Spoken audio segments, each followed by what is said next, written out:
खासदार बजरंग बप्पा सोनवणे की पहल पर केंद्र सरकार के सामाजिक न्याय और अधिकारिता मंत्रालय के दिव्यांग जन सशक्तिकरण विभाग की ओर से और जिला परिषद के समाज कल्याण पंचायत समिति विभाग की ओर से अलिम्को मुंबई पंचायत समिति अंबाजुगाई और महात्मा गांधी सेवा संघ द्वारा दिव्यांग पुनर्वास केंद्र अंबाजुगाई का और ADIP और वयोश्री राष्ट्रीय योजना के अंतर्गत दिव्यांगजनों और वरिष्ठ नागरिकों के लिए निःशुल्क उपकरण वितरण और जांच शिविर का उद्घाटन आज अंबाजुगाई में खासदार बजरंग बप्पा सोनवणे के हाथ से पंचायत समिति अंबाजुगाई में हुआ।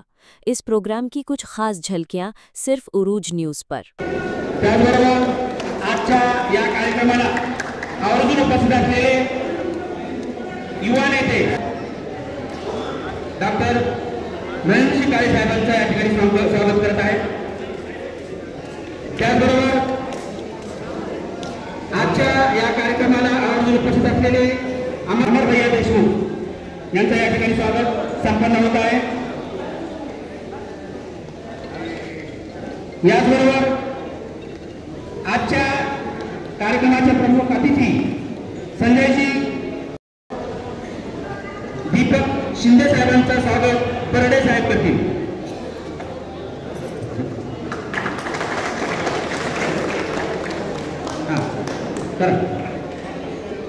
यानंतर ईश्वर शिंदे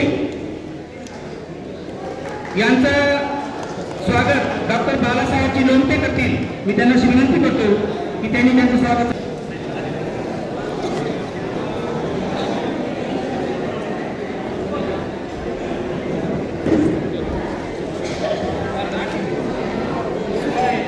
समोरून थोडा समोरच्या साईडला सारखं थोडं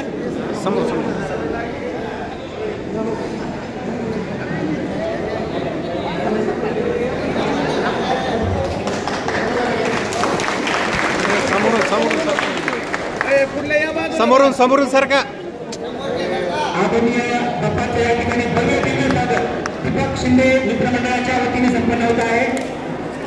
आदरणीय बाप्पा आपल्या हार्दिक स्वागत।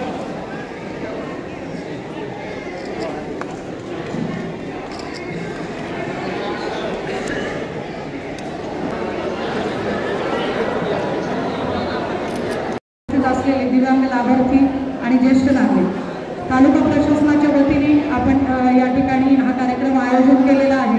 सर्व लाभार्थ्यांना विनंती असेल, आवाहन असेल की आपण सर्वांनी शिस्तीत आणि प्रशासनाला सहकार्य करायचं आहे। आपले जे काही अत्यावश्यक कागदपत्र आहेत ते वेळेत सादर करायचे आहेत। कदाचित काही जणांचे कागदपत्र जर घरी राहिले असतील किंवा गावी राहिले असतील तर आपल्या नातेवाईकांना सांगून आपण ते कागदपत्र आज इथे उपलब्ध करून घ्यायचे आहेत।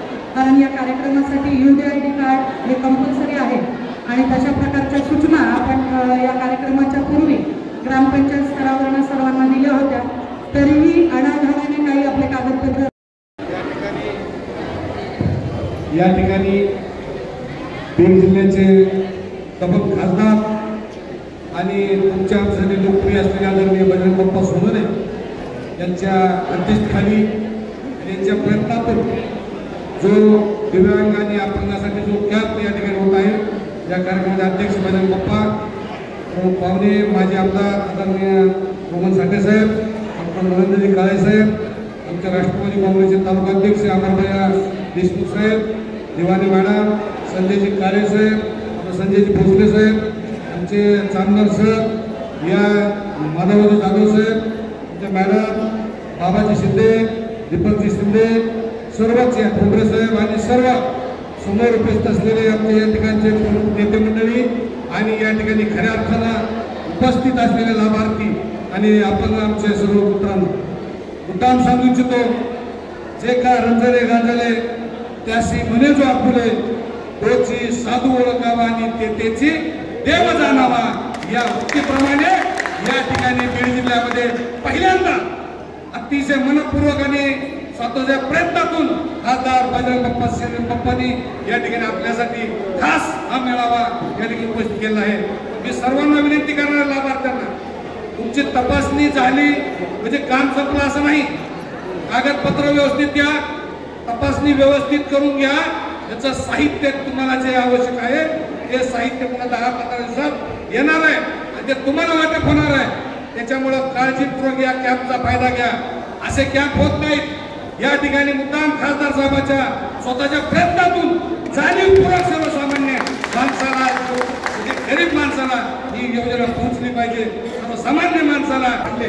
पप्पा, या कार्यक्रमाच्या निमित्तानं मी आवर्जून सांगू इच्छितो की तहसीलच्या माध्यमातून श्रावणबाळ योजना, संजय गांधी निराधार योजना यांच्या माध्यमातून त्यांना जे काही अनुदान दिलं जातं ते अनुदान गेल्या नोव्हेंबरपासून या ठिकाणी दिलं जात नाही. आणि अनेक सर्वसामान्य लोकांना तहसीलच्या त्या ठिकाणी खेटा मारावा लागतो. अनेक अपंग लोक आहेत, अनेक वयोवृद्ध लोक आहेत, त्यांना त्या ठिकाणी त्यांच्यावर जाण्याची वेळ येते. दररोज सकाळी जाणे, संध्याकाळी परत येणे, अशा पद्धतीची परिस्थिती या राज्य शासनाच्या कारभारामुळे सर्वसामान्य उपेक्षित या ठिकाणी आलेले. माझ्यापूर्वी काळे मॅडमने या ठिकाणी बोलत असताना सांगितलं की ज्या ज्या स्थानिक स्वराज्य संस्था असतात त्याच्यामध्ये दिव्यांगासाठी 5% तरतूद त्यांना मदत करण्याची त्या ठिकाणी असते. नगर परिषद असेल, पंचायत समिती असेल, यांच्या माध्यमातून त्यांच्या मदतीसाठी 5% रक्कम त्या ठिकाणी ठेवलेली असते. त्याचा पण प्रभावीपणे अंमलबजावणी या योजनेमध्ये दर 3 वर्षाला आपण ही योजना कॅम्प घेऊ शकतो. त्याच्या अगोदरचा कधी कॅम्प झाला का नाही, कुठं काय झालं मला त्याच्यावर काही बोलायचं नाही. पण मी खासदार झाल्याच्या नंतर प्रयत्न करून आपण त्याला लवकरात लवकर कसं घेता येईल याचा प्रयत्न केला आणि आज हा कॅम्प घेतो. मी तुम्हाला सर्वांना एक विनंती करणार आहे. आणि आमच्या इथं काम करताना THO साहेबांनी खूप चांगलं नियोजन केलंय. समाज कल्याणचे सर्व त्यांनी पण खूप सर्वजण आहेत. आमचे आरोग्याचे अधिकारी पण सर्व आहेत. या सर्वांचं पण कौतुक केलं पाहिजे, कारण यांचं पण सर्वांचं कौतुक आहे. आणि आमचे व्हिडिओ मॅडमने तर खूप सुंदर नियोजन केलंय. काही ब्लॉक लेवलचे काही जे अधिकारी असतात ते पण याच्यात सहभागी आहे, किंवा ग्रामपंचायत लेवलच्या ग्रामसेवकांनी सुद्धा याच्यात सहभागी नोंदवायचा होता. त्यांनी पण बहुतेक अंबाजोगाई तालुक्यात बऱ्यापैकी नोंदवलेला आहे. मी तुम्हाला एक सांगतो की आपल्याला या परमेश्वरानं आपल्याला जी काही अपंगत्व दिलंय त्याला तुमचा आमचा कोणाचा दोष नाही. पण शासन करते म्हणून किंवा शासन म्हणून आपली सर्वांची, स्टेजवर बसणाऱ्या सर्वांची सुद्धा सामूहिक जबाबदारी या सर्वांना प्रभावात आणण्यासाठी आपण काहीतरी साहित्य द्यावं, असं केंद्र शासनाची जी योजना आहे या योजनेत केंद्र शासनाचा प्रतिनिधी म्हणून माझी प्राथमिक जबाबदारी आहे की माझ्या बीड जिल्ह्यातल्या अपंगत्व लोकांना साहित्य मिळालं पाहिजे, याचा माझा प्रामाणिक प्रयत्न आहे. तर तुम्हाला सर्वांना विनंती करणार आहे की केंद्र शासनाची योजना आणखी प्रचंड आहे. आज ज्या इथं महाराष्ट्र शासनामध्ये राबवल्या जातात किंवा आपल्या पंचायत समितीला सुद्धा ज्या योजना राबवल्या आहेत त्याच्या सुद्धा केंद्र शासनाच्या योजना प्रचंड आहेत. आदरणीय सर्व व्यासपीठाला सुद्धा मी संबोधित करू इच्छितो आणि सर्व आपल्याला पण ज्ञात असलं पाहिजे. हाच कार्यक्रम वेगळा जरी असला तरी व्हिडिओ मॅडम आपल्या समोर आहेत. केंद्राच्या योजनेमध्ये आता MREGS हा सर्व